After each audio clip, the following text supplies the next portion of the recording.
ഈശോ മിശിഹായ്ക്ക് സ്തുതി ഉണ്ടാകട്ടെ. കൂട്ടുകാരെ, നാം 2019 പുതിയ ചിന്തകളുമായിട്ട് മുന്നോട്ട് പോവുകയാണ്. വിശുദ്ധ ഗ്രന്ഥത്തിൽ ദൈവം മനുഷ്യനോട് ചോദിച്ച ചോദ്യങ്ങളാണ് നാം ഇപ്പോൾ കേട്ടുകൊണ്ടിരിക്കുന്നത്. നമ്മുടെ ഇന്നത്തെ ചോദ്യം ഉൽപ്പത്തിയുടെ പുസ്തകം 3-ാം അധ്യായം 13-ാമത്തെ തിരുവചനത്തിൽ കർത്താവ് സ്ത്രീയോട് ചോദിച്ചു, നീ എന്താണ് ഈ ചെയ്തത്? ദൈവം അതിശയിച്ചു പോയി, അത്ഭുതപ്പെട്ടു പോയി. സ്ത്രീയോട് ചോദിക്കുകയാണ്, ദൈവത്തിൻ്റെ ചിന്തയിലില്ലാത്തൊരു കാര്യമാണ് ദൈവകൽപ്പന ലംഘിക്കുക, അനുസരണക്കേട് കാണിക്കുക. നീ എന്താണ് ഈ ചെയ്തത് എന്ന ദൈവത്തിൻ്റെ 4-ാമത്തെ ചോദ്യമാണ്.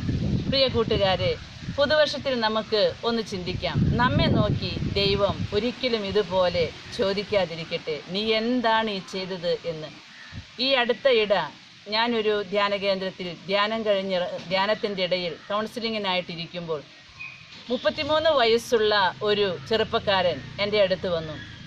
അവൻ എന്നോട് പറഞ്ഞത്, ആൻറ്റി, എൻ്റെ ഭാര്യയെ എനിക്ക് തിരിച്ചു കിട്ടണം. 1 വയസ്സുള്ള എൻ്റെ കുഞ്ഞിന് അമ്മയെ തിരിച്ചു കിട്ടാൻ ഞാൻ എന്ത് പ്രാർത്ഥനയാണ് ചൊല്ലേണ്ടത് എന്ന്.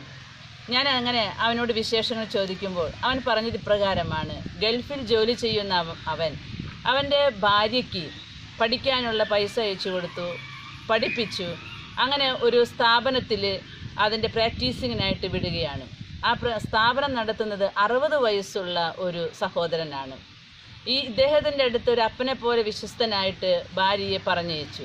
കുറേ കഴിഞ്ഞപ്പോൾ ഭാര്യ പറഞ്ഞു, നമുക്ക് വേറൊരു സ്ഥാപനം തുടങ്ങാം, അതുകൊണ്ട് കുറച്ചുകൂടി പൈസ അയച്ചു തരണം. അവൻ ആ പൈസയും കൊടുത്തു. ഗൾഫിൽ പോയി കഷ്ടപ്പെട്ടുണ്ടാക്കിയ പൈസ മുഴുവൻ ഈ ഭാര്യയുടെ ആവശ്യത്തിനായിട്ട് അവൻ അയച്ചു കൊടുക്കുകയാണ്.